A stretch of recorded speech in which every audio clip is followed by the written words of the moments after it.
warahmatullahi wabarakatuh. Selamat pagi para pemirsa yang dirahmati Allah. Kembali lagi bersama saya Dr. Gita Dwi Desyani dalam program acara ASI.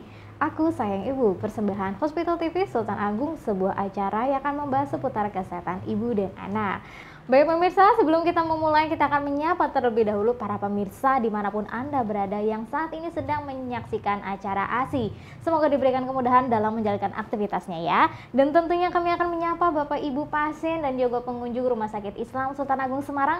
Kami mengucapkan terima kasih atas kepercayaan pelayanan kesehatan kepada Rumah Sakit Islam Sultan Agung Semarang.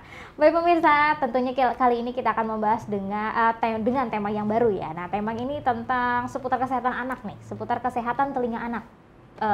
Spesifiknya seperti itu. Nah, para pemirsa, pernahkah ya para mom ini mendapati para bayi ataupun anak-anaknya tuh sering memegang telinga atau mungkin menggaruk-garuk telinganya, bahkan sampai menimbulkan rewel karena rasa sensasi tidak nyaman di telinganya. Apakah di dalam telinganya? Apakah ada infeksi atau mungkin ada peradangan di dalam telinganya? Nah, tentunya nanti kita akan bahas bersama ahlinya ya kan, sharing-sharing juga untuk mengulik ya, ada apa nih di dalam telinga anak tersebut ya, penyakit apa yang beresiko dan mungkin kemungkinan penyakit apa yang bisa terjadi yang menyebabkan gejala atau mungkin tanda seperti itu. Langsung saja yuk kita sapa bersama-sama Dr. Sally Cahya Dewi, spesialis THTKL. Assalamualaikum Dr. Sally. Waalaikumsalam Mbak. Bagaimana kabarnya hari ini Dr. Sally? Alhamdulillah kita bisa berkumpul berarti sehat semua. Alhamdulillah. Dr. Sally cantik sekali, segar sekali hari ini Aduh, dokter. terima kasih. Semangat selalu ya Dr. Sally ya. Harus semangat. Harus semangat kita harus selalu cantik semuanya juga. Iya dokter. Pokoknya kita harus tar ya dokter ya ini ya. Baik dokter, kali ini tentunya kita akan membahas tentang seputar telinga, tetapi kita lebih ke spesifik ke anak nih dok. Nah, ada seringkali anak-anak itu punya keluhan memegang telinga ya dokter ya, bahkan mengusik-usik saking risih gitu. Bahkan ada juga yang mengeluhkan, kok ini anak saya jadi rewel ya, kayak gitu kan. Mungkin telinga ada yang timbul jadi merah dan lain-lain. Katanya ini bisa karena peradangan nih dok. Nah, sebenarnya resikonya nih apa sih dok? Mungkin bisa dijelaskan dulu rasa tidak nyaman atau nyeri telinga tuh yang bagaimana sih dok? Silakan dok. Ya, terima kasih tadi sudah perkenalkan ya, saya Dr. Sally di sini. Saya dari THT ya, jadinya kita akan berbicara seputar THT. Kalau misalnya memang anak-anak itu sering ya kadang-kadang kok megang-megang telinga, ya mungkin risih atau rasanya nggak enak, dia bisa memegang-megang telinga. Ya, jadi kalau telinga yang dipegang berarti ada sesuatu yang tidak beres di telinganya. Nah, di dalam telinga itu ada seperti saluran gitu ya. Nah, biasanya kotoran juga dibentuk di situ ya. Nanti kalau sudah tidak terpakai, kotoran itu akan diserap kembali oleh tubuh ya. Nah, kotoran telinga itu jangan dianggap bahwa itu mengganggu atau sesuatu yang tidak berguna. Padahal kotoran itu memang sangat berguna untuk telinga, sebenarnya melindungi telinga ya. Kemudian melembabkan telinga. Kadang-kadang kalau ada kotoran masuk tuh, nah nanti oleh kotoran itu ditangkap, jadi dia nggak masuk sampai ke dalam ya, jadi hanya di permukaan. Nah, kadang-kadang kalau sudah ditangkap oleh kotoran, kadang-kadang nanti dia akan dibuang. Nah, itu kadang-kadang juga kulit kita juga seperti ular, jadi kadang-kadang ngelupas tapi nggak kelihatan, kan tipis banget ya. Pada saat dia akan dibuang, kotoran itu bersama kotoran dari luar dan kotoran telinga beserta kulit yang ngelupas, rasanya kadang-kadang gatal, nggak nyaman gitu. Nah, anak-anak tuh kadang-kadang ya ada apa toh, jadi kadang-kadang suka megang-megang. Nah, kadang-kadang dia belum bisa ngomong tapi hanya megang-megang. Nah, jadi kemungkinan bisa kalau anak itu tidak rewel, tidak apa-apa, mungkin hanya rasa tidak nyaman karena kotoran tadi. Kemudian tapi kadang-kadang juga ada nih anak-anak, dia pas batuk atau pilek seperti itu ya, infeksi namanya di tenggorokan, nah, infeksi saluran nafas atas atau di hidung. Nah, kadang-kadang juga gitu, kok dia batuk atau ada pilek, ada nggak enak, ada infeksi di tenggorokan, tapi juga telinga-telinganya suka dipegang-pegang gitu ya. Nah, berarti ini ada sesuatu yang lain. Bisa itu memang kelainannya dari dalam telinga yang bagian lebih dalam lagi. Dan biasanya berhubungan dengan saluran tenggorokan atau saluran napas di hidung. Itu yang berhubungan juga dengan telinga yang bagian dalam tuh. Nah, jadi kalau ada infeksi di situ ternyata dia bisa meluas tuh sampai ke telinga, karena tuh saling berhubungan ternyata. Ya, dari telinga nanti ke dalam itu berhubungan dengan hidung, dengan tenggorok yang bagian dalam. Nah, berarti kita perlu waspada juga nih. Nah, anak saya batuk pilek nih ya. Loh, kenapa kok juga telinganya dipegang-pegang atau malah kadang-kadang menjadi rewel. Ya nggak enak, seperti kesakitan kadang-kadang. Itu perlu waspada, mungkin ada sesuatu yang lain. Jadi Mungkin awalnya seperti itu. Baik dokter, berarti Gitu, sensasi tidak nyaman ya Iya. atau rasa sakit di telinga itu banyak sekali faktornya Iya, dokter ya. banyak sekali faktornya, Baik, berarti tadi macam-macam. bisa karena ada kotoran. Bisa, betul. Yang mana tadi sebenarnya kotoran itu ada manfaatnya seperti Iya, itu ya. betul Tapi sekali. kotoran yang bagaimana nih dok ya? Iya. Yang mengganggu tentunya kan mengganggu, pasti ada yang betul, berlebihan seperti Iya, itu ya. iya. Kemudian ada salah satu faktornya tadi karena infeksi tadi Iya, dokter ya. betul, Baik. ada infeksi Karena memang di sana. anak-anak ini salurannya pendek ya dokter ya. Jadi Iya. agak rentan ya dok. Betul. Jadi kalau misalnya kita gambar, aduh saya sayang ya nggak bawa Iya, gambar baik, itu. dokter. Nanti kita tampilkan Nanti nih. kita tampilkan. Nanti Baik. kalau ada bisa ada gambar nanti kita tampilkan. Jadi sebenarnya dari mulut kita ke belakang, hidung ke arah belakang itu ada saluran yang ketemu tuh di situ ya. Dari hidung ke belakang ketemu dengan tenggorokan, ketemu juga dari telinga nih dari luar masuk ke dalam ketemu tuh di tengah-tengahnya. Jadi kalau ada segala sesuatu infeksi di di hidung, apa di tenggorok mulainya bisa meluas sampai ke hidung. Bisa juga meluas sampai ke telinga karena salurannya sama, jadi kayak pertigaan gitu.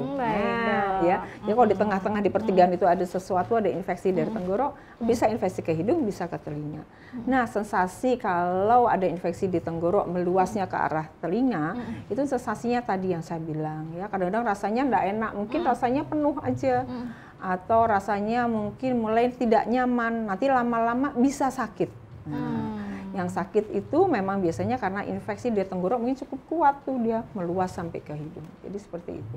Ini mungkin gambarnya nanti kalau misalnya ada gambar nanti kapan-kapan kita tampilkan. Kita tampilkan Ya. nanti ya, baik dokter. Oke, Berarti seperti tadi itu. lebih spesifik karena kalau misalkan Iya. ada infeksi dari tenggorok betul. ternyata dia bisa sampai menyebabkan sensasi nyeri telinga Iya, tadi. di telinga, Iya. iya. Kalau di istilah medis biasanya sebutannya apa sih dok? Itu biasanya karena ada radang di telinga itu kan namanya oto itu kan telinga, Iya. otologi itu telinga. Otologi. Jadi kalau ada radang itis jadi otitis. Nah, berarti mungkin ada Otitis. otitis, radang telinga gitu. Ya. Baik Nah, dokter. biasanya kalau penyebabnya telinga dari bagian dalam maka kita sebut sebagai otitis media. Jadi dari yang dalam tadi. Jadi penyebabnya karena infeksi di tenggorok, di hidung bisa meluas sampai ke telinga. Dan ini ternyata banyaknya malah pada anak-anak. Ini dok, pasti penasaran Kenapa nih ya? kenapa sih anak-anak rentan ya, nih dok? pengen tahu juga kenapa ya. Padahal dewasa ya sama, semuanya itu tidak akan berubah sampai dewasa. Saluran itu ketemu di sama-sama di situ, Sama-sama. di pertigaan Oke. itu. Nah, tapi kenapa kok pada anak-anak? Nah, ternyata memang pada anak-anak itu mungkin pertahanan tubuh tidak sekuat pada dewasa satu ya. baik. Kemudian yang kedua ya kita perlu perhatikan bahwa saluran yang dari telinga yang ke arah pertigaan tadi itu dia biasanya namanya anak-anak jadi lebih pendek. Oh, ya, baik. jadi lebih pendek dan posisinya lebih mendatar, kemudian lebih lebar. Itu memudahkan infeksi di pertigaan yang dari hidung atau dari tenggorok cepat tuh jalan ke arah telinga. Jadinya anak-anak itu mudah sekali. Baik Ya, dokter. jadi hati-hati ibu-ibu kalau anak-anak ada batuk, ada pilek, infeksi pada tenggorokan, begitu ditemukan ada infeksi cepat dibawa ke dokter ya, loh. dilihat ya. Ini Iya. memang kita bisa cepat diobatin. Kalau bisa cepat diobatin tidak akan cepat meluas dia ya. Tapi kalau nggak diobatin nanti dia cepat meluas akan Baik. timbul infeksi-infeksi seperti itu. Jadi keluhan anak tadi nanti akan muncul. Ya. Iya. Jadi tadi kalau infeksinya masih ringan mungkin infeksinya rasanya nggak nyaman aja. Lama-lama bisa sakit dan biasanya itu ada tandanya nih kalau ada infeksi tenggorok apa meluas ke ini, telinga. Dok? Nah, selain dia nyeri dia ada demam biasanya Demam, ya, baik, ada batuk, pilek terus ada demam. Demamnya tinggi sampai dia merengek, ada sesuatu. Dia udah mulai nggak mau makan, nggak mau minum ya. Kalau sudah nggak mau minum kadang-kadang ya tambah memperberat sakitnya. Jadi seperti itu. Baik Jadi itu kita dokter. perlu perhatikan Iya, ya. berarti memang anak kecil sangat rentan sekali ya Iya, dokter ya? betul sekali, Iya, ya. baik. Justru kalau misalnya memang di logika ya karena dia salurannya lebih pendek, Iya. agak lebar juga ya gampang Oh, bus-bus gampang gitu jalan dok ya. Beda kalau Iya. jalan tuh sempit kita lihat, aduh sempit ya males kita masuk macet lewat ya, ya. Dok. Jadi kalau masuk ke gang gitu ya sih ya, kayak jadi nggak sampai-sampai. Nggak sampai-sampai ya. Tapi karena ini jalannya Lebar, pendek, agak lebar, langsung lari, langsung enak cus ya. gitu ya. Makanya rentan sekali. Nah, biasanya kalau misalkan kayak gini akan memperparah nggak sih dok? Kalau misalkan anak pun kusur gitu akan memperparah nggak sih dok? Sebetulnya kan itu memang di pertigaan itu letaknya di dalam tuh. Baik. Sebenarnya kalau telinganya diusek-usek aja sih nggak ada masalah, Bu. Ya, baik. nggak apa-apa. Karena ya memang gatel nggak enak. Atau itu juga yang diusek di bagian agak lebih luar dari telinga. Tapi yang bagian dalamnya nggak masalah. Jadi Baik. sebenarnya nggak apa-apa. Nggak diusek. apa-apa ya dokter ya. Tapi kalau misalkan, aduh nih jangan-jangan ini gara-gara Ada telinganya nggak sesuatu. bersih, akhirnya malah dikorek nih sama ibunya. Oh, iya. Ini tuh bahaya nggak? Ada resikonya gimana nih dok? Nah, tadi kan sudah namanya telinga nggak nyaman, apa nyeri itu penyebabnya bisa di bagian dalam tadi yang saya cerita yang pertigaan di bagian dalam. Ada juga yang telinga bagian luar tuh ya, jadinya di luar. Jadi kalau kita misalnya lihat tuh telinga agak dibuka, kita lihat ada terowongan, nah itu namanya telinga bagian luar. Nah itu tadi kalau misalnya ada kotoran, kadang-kadang kita pengennya bersih itu telinga, pokoknya dikorek-korek ya. Nah dampak pengorekan itu sebetulnya kadang-kadang karena terlalu kuat bisa melukai dindingnya. Kalau dindingnya luka, ada infeksi, ada kuman masuk, bisa terjadi infeksi radang. Itu kita sebut sebagai radang telinga bagian luar. Nah, kadang-kadang berair, nyeri, bengkak, aduh nggak enak juga ya. Nah itu namanya infeksi bagian luar. Itu bisa seperti itu. Makanya kotoran tidak boleh selalu dibersihkan ya. Sebenarnya telinga mempunyai fungsinya sendiri dia bisa menghasilkan kotoran. Kalau sudah tidak terpakai, kotoran itu akan dia serap oleh tubuh. Kadang-kadang kita tiba-tiba, loh kok ada keluar sendiri ya? Nah, iya, tubuh buang itu dia. Oh, kayak reaksi alami gitu ya? Oh, bisa keluar sendiri ya?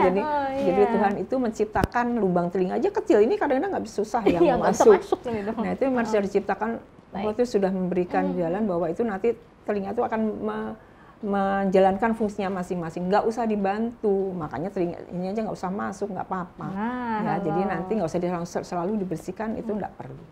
Beberapa yang memang produksinya berlebihan itu perlu kita bantu bersihkan. Biasanya dokter THT yang bantu bersihkan, biar bersih. Karena kalau telinganya nanti sudah longgar lagi, fungsi telinganya akan membaik. Karena memang kalau kalau terlalu penuh, padat, fungsi telinga nggak bisa jalan tuh, nggak bisa nyerap kotoran, nggak bisa mengeluarkan kotorannya juga. Tentunya kan menimbulkan keluhan ya dokter ya? Iya, kotoran telinganya banyak ya dokter ya? Bisa.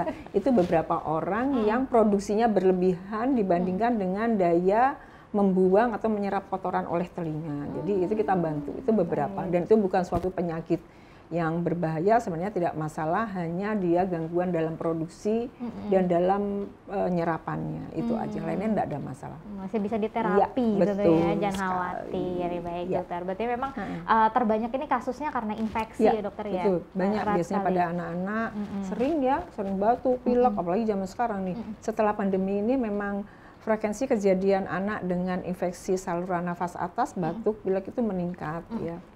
Kita tidak tahu karena memang perubahan dari pasca infeksi COVID itu kan menyebabkan perubahan-perubahan dalam mikroorganisme yang ada di sekitar kita, jadi bisa ada perubahan. Nah jadi itu makin saat ini makin meningkat, jadi hati-hati jadinya. Mungkin dampaknya kita nggak bisa bayangkan. Iya, benar sekali. Karena tiba-tiba kok ada telinganya sakit, itu mungkin ada hubungannya di sini. Iya, baik dokter. Apalagi di berbagai daerah itu kan kualitas udara berbeda-beda ya dokter ya. Bahkan kemarin di Kalimantan sempat ada kebakaran hutan sehingga asap sampai anak-anak sekolah tuh diliburkan dok. Iya betul, jadi lingkungan itu sangat berpengaruh lagi ya. Sekarang juga mungkin lingkungan kita sudah tidak begitu bersahabat dengan benar sekali. Kita harus hati-hati, makanya beberapa memang kita ada yang masih menggunakan masker ya. Boleh-boleh saja, memang itu mungkin juga akan baik juga ya. Mungkin itu yang berarti masih disarankan penggunaan masker ya dokter ya? Baik dokter. Nah kalau tadi kita sudah menyebutkan bahwa ini memang resikonya paling banyak karena infeksi ya dokter ya. Biasanya bagaimana sih dok, sebaiknya apa yang harus kita lakukan kalau misalkan anak itu mengeluhkan sakit telinga? Ini sebelum kayak penanganan awal nih dok, misalkan sebelum kita ke dokter, orang tuanya harus ngapain nih dok?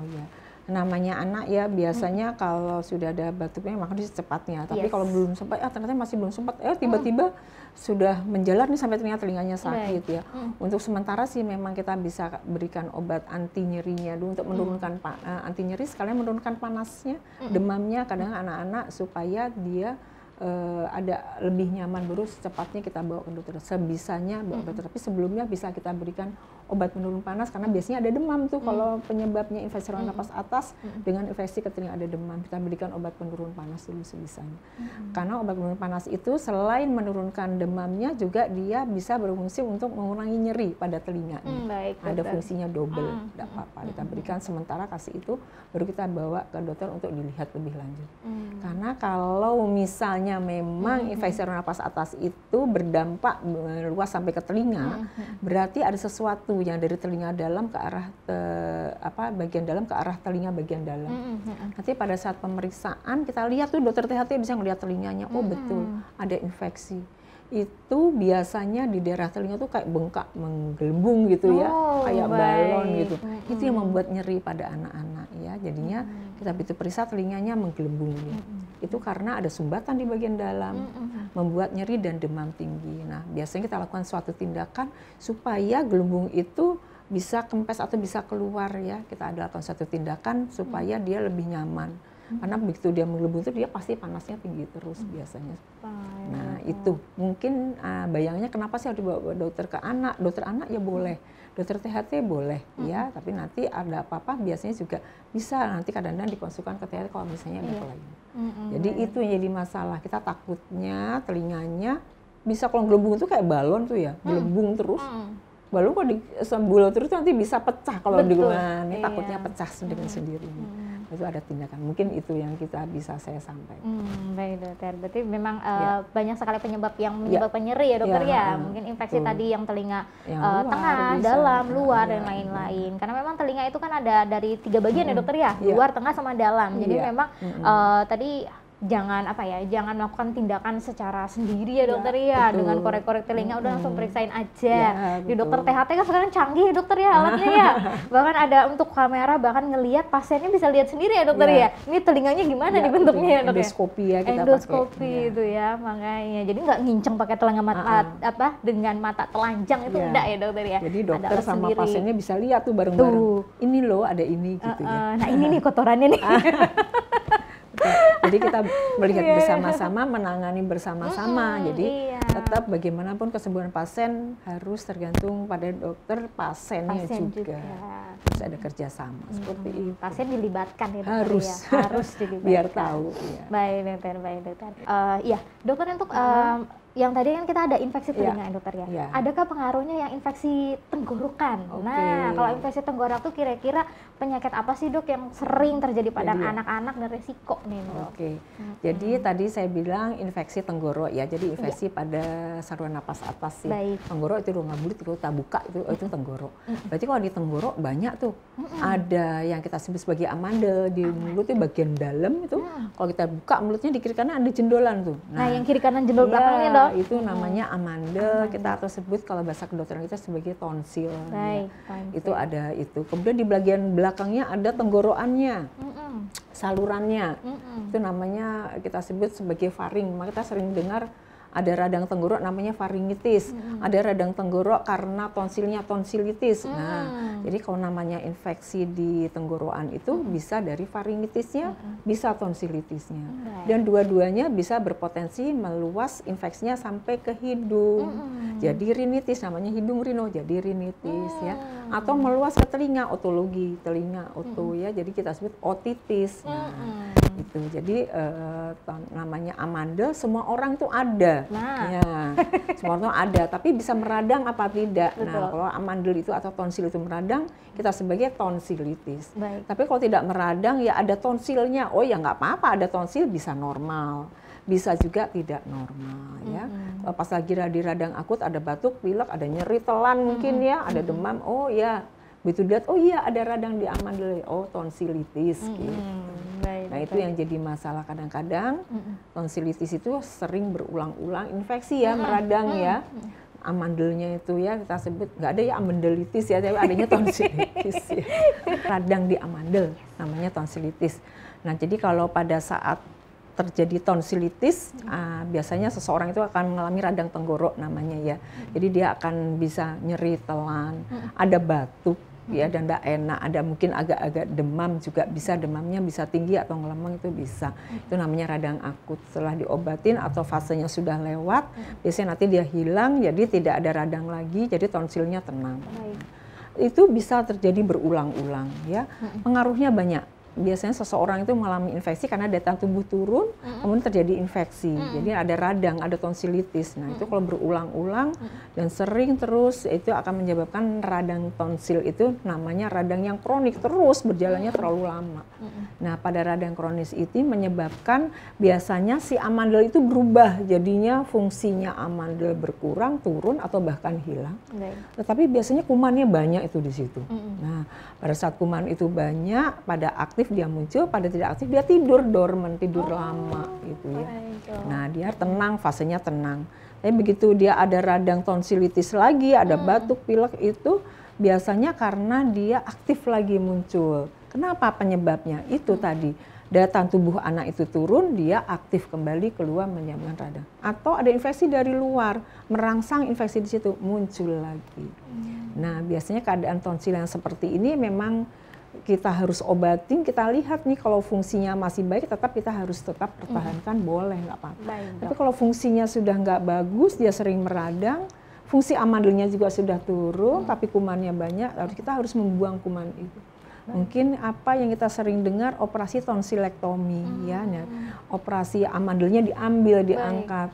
Tapi tidak semua anak dengan infeksi itu harus kita angkat, tidak, kita lihat ya memang masih bagus fungsinya atau tidak, masih mengganggu apa tidak. Kadang-kadang kalau sudah berulang-ulang radangnya lama, namanya radang tonsilitis kronik, itu amandelnya gede banget. Waduh. Nah kalau udah gede kadang-kadang kita mau dibayangkan di dalam rongga mulut itu membesar, mau makan susah, kadang kita mau nafas dari mulut juga susah, itu berarti sudah mulai mengganggu jalan nafas. Nah itu biasanya radang yang seperti itu sudah tidak bisa kita obatin lah, mau gimana lagi. Nah itu sudah mengganggu aktivitas, mengganggu penyebaran dan membuat penyebaran kuman kemana-mana. Itu perlu suatu tindakan tadi. Nah itu namanya kita kenal sebagai tonsilitis ya, itu radang amandel. Mungkin itu yang namanya tonsil. Nah jadi lebih tahu ya Mom ya, karena tuh ada dok, masih ada beredar di masyarakat itu mindset, aku tuh kalau nggak ada nih udah sehat nih, amandelku nggak ada gitu kan. Padahal kan kita normalnya memang ada amandel, betul, harusnya ada. Iya memang harusnya ada ya dok ya. Betul. Iya justru kalau misalkan ada yang sakit ya memang amandelnya nih yang bermasalah ya dokter ya. Jadi bermasalah. Baik dokter. Nah kalau untuk berbicara tadi tonsilektomi kan amandelnya diambil nih dok. Diambil, betul. Aman dok kalau misalnya kita ambil satu, salah satunya masih bisa berfungsi baik? Jadi sebetulnya tonsil itu kalau meradang dia tuh kayak saudara kembar ya. Jadi kalau satu radang dua-duanya meradang. Jadi kita nggak mungkin meninggalkan salah satu karena sumber penularan tetap ada. Ya. Jadi sebenarnya amandel itu kan sudah nggak ada gunanya tuh ya. Jadi sebenarnya kalau nggak diambil juga nggak ada gunanya, diambil juga nggak ada gunanya. Jadi sebenarnya tidak berpengaruh pada tubuh. Ya. Cuman masalahnya kalau tidak diambil, dia tetap di situ, kumannya tetap tinggal di sana, tetap menyebar. Jadi tujuan pengambilan itu adalah memang sebetulnya mengangkat kuman-kuman yang ada di situ. Intinya sih. Itu amandel yang di belakang namanya tonsil. Sebenarnya ada satu lagi tuh amandel. Oh ternyata amandel seperti amandel ya namanya tonsil. Ada di belakang hidung tuh. Jadi di amandel itu naik di bagian atas yang saya sebut sebagai adenoid. Ini tambahan nih supaya orang tua juga mengerti. Ada adenoid itu biasanya memang dia akan membesar pada masa infeksi yang berulang-ulang. Jadi kadang-kadang karena letaknya di belakang hidung, kadang-kadang kalau itu membesar, dia nggak bisa napasnya susah dari hidung, nyumbat ya. Atau kalau tidur dia tidurnya ngorok ya. Jadi itu bisa ngorok, bisa dari itu atau dari ambil. Nah itu namanya adenoid, itu juga besar ya. Kadang-kadang itu juga termasuk infeksi saluran napas atas. Nah, banyak sama, sekali ya dokter ya. Jadi radang di situ, di tenggorok atau di hidung kadang-kadang bisa menyebabkan infeksi di telinga, menyebabkan nyeri. Baik, berarti nyeri itu hanya sensasi atau gejala yang ditimbulkan infeksi tadi dokter ya. Betul. Jadi bukan penyakitnya murni karena itu, bukan. Banyak faktornya dokter ya. Iya betul, itu yang disebut otalgia sekunder, akibat tonsilitis ya. Otalgia sekunder ya dokter. Jadi sebenarnya memang bukan telinganya dari telinganya murni, tapi dari tempat lain bisa menyebabkan peradangan di situ, juga bisa menyebabkan nyeri di situ bisa. Gitu. Makanya diistilahin otalgia sekunder. Ya, ada yang disebut otalgia sekunder ya, karena baru nyerinya, belum merambat ke sampai infeksi. Karena yang radang di amandel itu tenggorok dengan telinga tuh ada saraf yang berjalan bersama. Jadi kadang-kadang kalau ada infeksi di tenggorok, saraf itu juga menjalar tuh nyerinya. Padahal telinganya nggak ada kelainan apa-apa. Oh baik. Iya, ya itu bisa penanya. Atau kita kadang-kadang telinga kita bersih-bersihkan, dikorek-korek, kita kok menjadi batuk-batuk ya. Itu sarafnya sama. Jadinya ada sesuatu rangsang saling merangsang. Padahal sebenarnya tidak ada apa-apa, itu disebut sebagai otalgia sekunder. Tetapi kalau radang di amandelnya sudah meluas sampai ke telinga, menyebabkan infeksi juga di telinga, berarti memang sudah otalgia yang primer, memang ada nyeri di telinga karena ada kelainan di situ, gitu. Intinya di situ ya. Iya, berarti memang karena primer itu karena ada kelainan di situ. Di situ. Kemudian kalau sekunder penyebabnya dari tempat yang lain, betul. Baik. Jadi paham ya sekarang kita Mom ya, tonsil tadi ada ada selain di tenggorokan, ada juga yang di hidung di nih. belakang hidung namanya adenoid. Adenoid Ya, itu nanti malah kalau nggak bisa mau kelihatan ya dokter searching, ya. iya, Tapi nggak keluhannya cukup mengganggu tadi Ya, dokter ya. betul.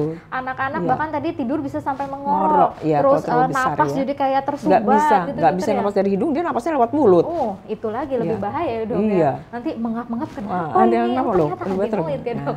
kadang-kadang tidur gitu, dia terbangun karena ngorok gitu, karena Iya. tersumbat jalan napas, dia kaget nggak bisa napas ya, itu namanya udah mulai ada gangguan pada jalan napas. Baik, jadi Ya. bukan ini ya dok, bukan karena memang dia ada bawaan ngorok nih, bisa ada karena sesuatu Ada gitu sesuatu, kan ya. Ada ya. sesuatu. Perlu kita periksa. Baik, Nah, baik. dengan endoskopi, dengan teropong itu yang pasien bisa lihat, dokter bisa lihat, itu kita bisa lihat itu teropong lewat yang di mulut bisa kita lihat, yang di belakangnya adenoid itu bisa lihat tuh pakai teropong. Oh, itu tuh yang namanya adenoid. Nanti kita bisa periksa tuh di THT kalau pengen lihat Iya, orang tuanya. bisa periksa plus belajar ya dok. Betul. Menambah ilmu Iya, pengetahuan menambah kita, ilmu. jadinya kita akan lebih waspada dan tetap memperhatikan kesehatan dengan sebaik-baiknya Betul, gitu. betul dokter ya. Jadi yang Oke. belajar nggak cuma medis ya dokter. Ya. Sekarang pasien ya dokter ya. Iya. Pasien dan keluarga dan mamamnya juga ya. Harus semuanya. Harus tahu. ya, baik. Baik, kembali lagi nih dok. Tentunya yang paling ditunggu adalah pengobatannya nih dok. Oke. Nah, tadi kan kita udah bahas salah satunya memang tonsilektomi itu adalah metode pengobatannya seperti Ya, itu oke, ya. ya. Tapi kalau misalkan pengobatan yang alami yang bisa kita cegah lah dok, pencegahannya Oke. itu bagaimana? Nah, sebenarnya yang paling baik sebenarnya namanya pengobatan itu ada yang preventif ya, jadi kita jadi preventif sebelum terjadinya penyakit. Nah, gimana sih supaya tidak terjadi nyeri telinga yang disebabkan oleh tenggorok? Ya kita harus mencegah dong Ya. infeksi tenggorok pada anak. Intinya bahwa infeksi itu akan muncul bila daya tahan tubuh anak itu tidak baik. Makanya kita harus perhatikanlah anak-anak, intake makanannya, kesehatannya. Yang penting juga pola tidur yang baik itu akan meningkatkan daya tahan tubuh anak itu dengan sebaik-baiknya. Yang intinya hanya itu sebetulnya. Itu tidak akan terjadi penyakit, semuanya aman, kita tidak perlu obati apa-apa, hanya mencegah. Nah, kemudian dijaga apabila ada yang sakit juga ya, biasanya dewasa, hati-hati kalau pada anak-anak mudah terserang infeksi, jadinya juga pakailah masker mungkin kalau ada infeksi ya. Kemudian intake makanan diperhatikan, tetap makan yang baik, bergizi. Nah, intinya itu. Sebenarnya es kadang-kadang nggak boleh minum es, nggak boleh minum coklat, apa makan coklat yang lain-lainnya. Sebenarnya itu kan nggak masalah sih, kita lihat sih kalau tidak terlalu banyak dan tidak terlalu mengganggu dan dia tidak ada bakat untuk reaksi alergi, karena ada beberapa anak berbakat alergi, itu sebenarnya nggak masalah, boleh aja. Nah, perlu digarisbawahi adanya lebih baik mencegah daripada Mengobati. ya. Terapi yang paling unggul. Terapi yang paling unggul. Dan tentunya Oke. dok, terakhir nih dok, pesan-pesan apa nih dok buat para mommy, buat para ayah di luar sana terkait tema kita hari ini? Silakan dok.